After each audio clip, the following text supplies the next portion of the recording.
Yo, what's up guys? It's Noah here, and in today's video, I'm going to be talking through a couple player props I like on Prizepicks for today's MLB slate on Thursday, August the 1st.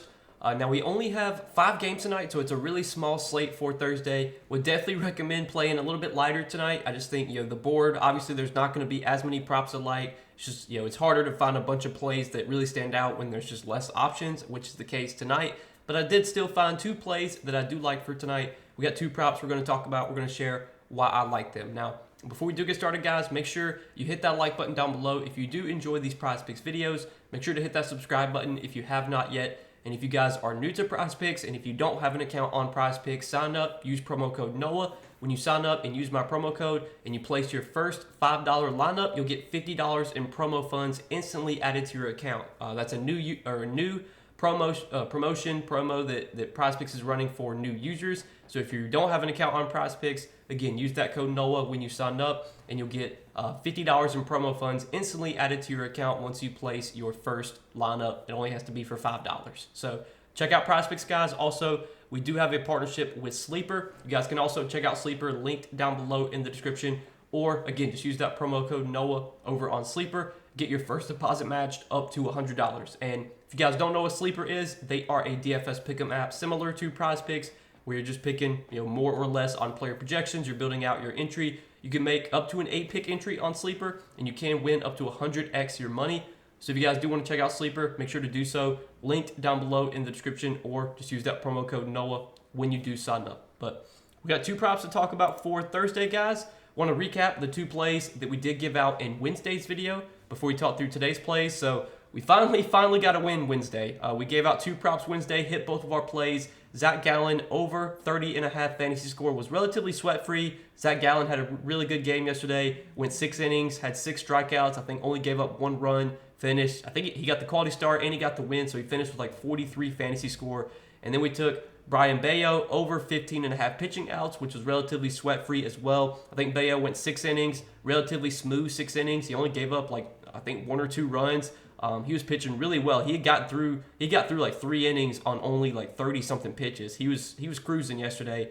Went 6 innings. We only needed him to go 5 1/3. So both the plays we gave out yesterday hit. Hopefully you guys tailed. Hopefully you made some money. We got 2 more props today for Thursday, guys. And again, it is a smaller slate today, so I think I would recommend playing a little bit lighter today, just because there's not as many props to choose from. But the 2 props that I'm liking for tonight are going to be pitcher fantasy scores, and the first prop I'm liking is Seth Lugo, and I like Lugo for more than 30.5 pitcher fantasy score here against the Tigers. So if you look at Lugo's game log lately, it's up and down. Now I do want to mention that one of these starts here was the All-Star game, so don't even look at this one when he faced the American League, because that was the All-Star game.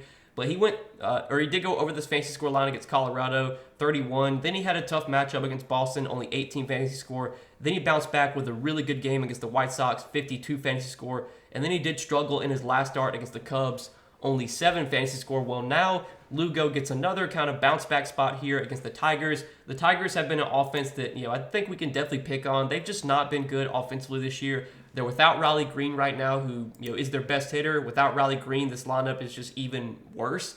So I do like this matchup a lot for Lugo. If you look at Detroit's, numbers this season against right-handed pitching, not only are they a high strikeout team, 7th highest strikeout rate, they're also an offense that just doesn't hit right-handed pitching very well.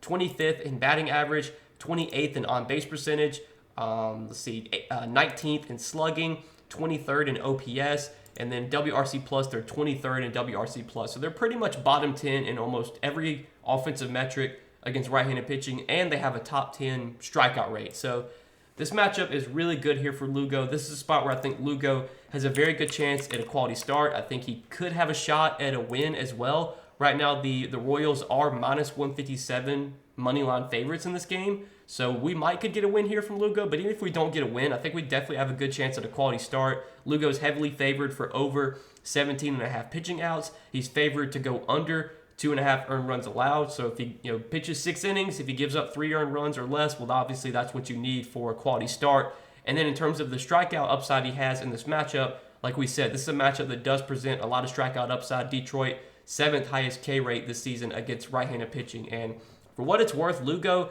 has already faced Detroit once this season, and he had a really, really good start against them. I think it was one of his best starts of the season. He went 7 innings, 9 strikeouts, gave up 0 runs, had 58 fantasy score when he faced the Tigers earlier this season. Am I expecting Lugo to go out there and put up 58 fantasy points tonight? Obviously not. But if he goes 6 innings, gets 5 strikeouts, gives up 2 earned runs, that would be 31 fantasy score. That would be enough for him to go over this line in this matchup against Detroit. Definitely think that's doable here for Seth Lugo. And I was looking at some home road splits for Lugo. Lugo has been a little bit better on the road this season, and it kind of makes sense because Kansas City's ballpark has been playing very hitter-friendly this season, last season. It's become a very hitter-friendly park.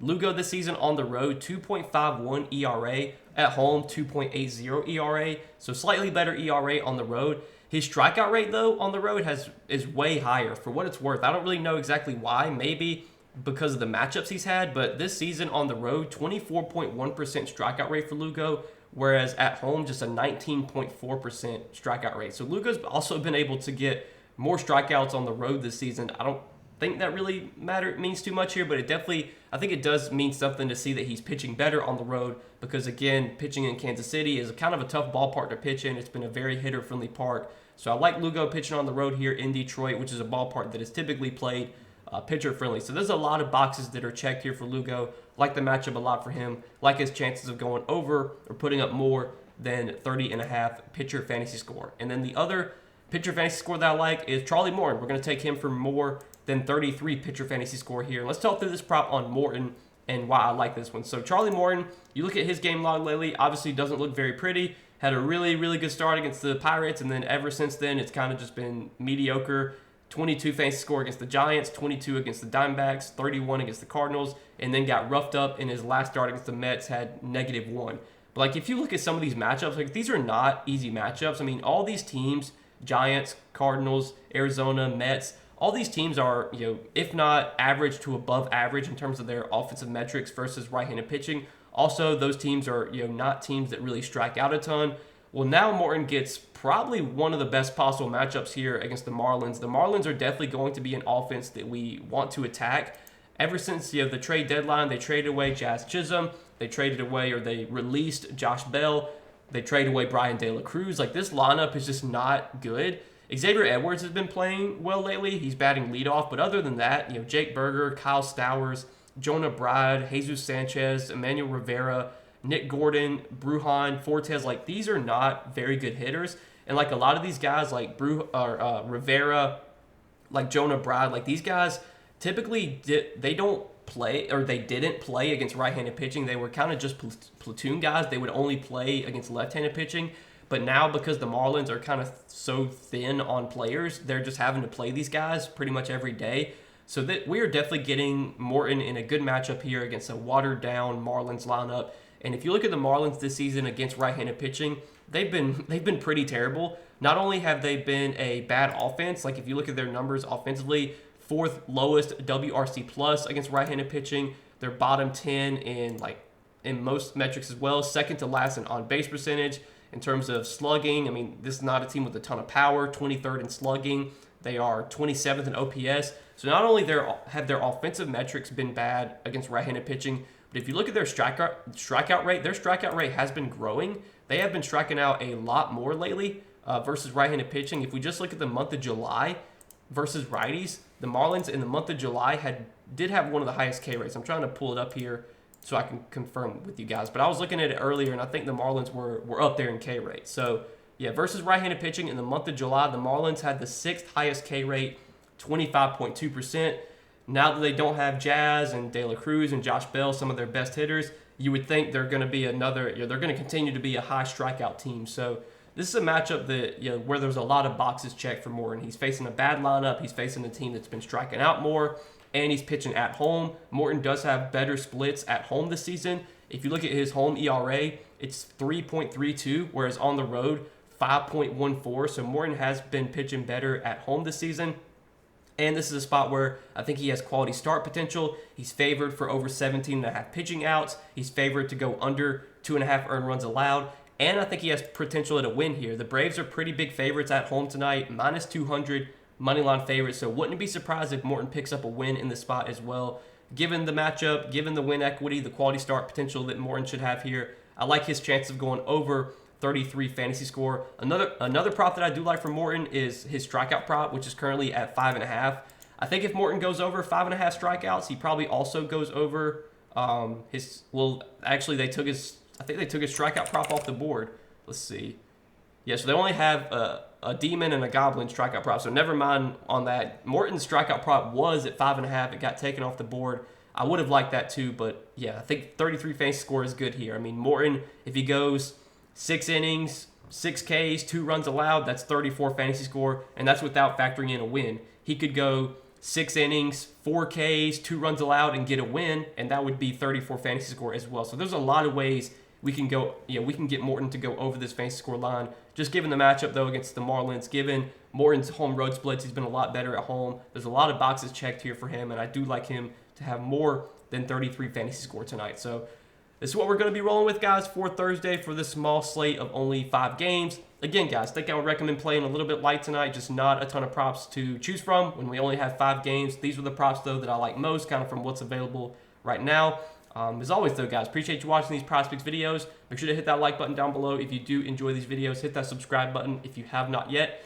And again, guys, if you don't have an account over on Prizepicks, sign up. Use that promo code NOAH. Place your first $5 lineup, and you'll instantly get $50 in promo funds added to your account. That's available for all new users who don't have an account on Prizepicks. So make sure to sign up and use promo code NOAH when you do, so you get that get those promo funds added to your account. But yeah, that's all that I got for tonight. Good luck on the slate, guys. We will see you in the next video. Peace.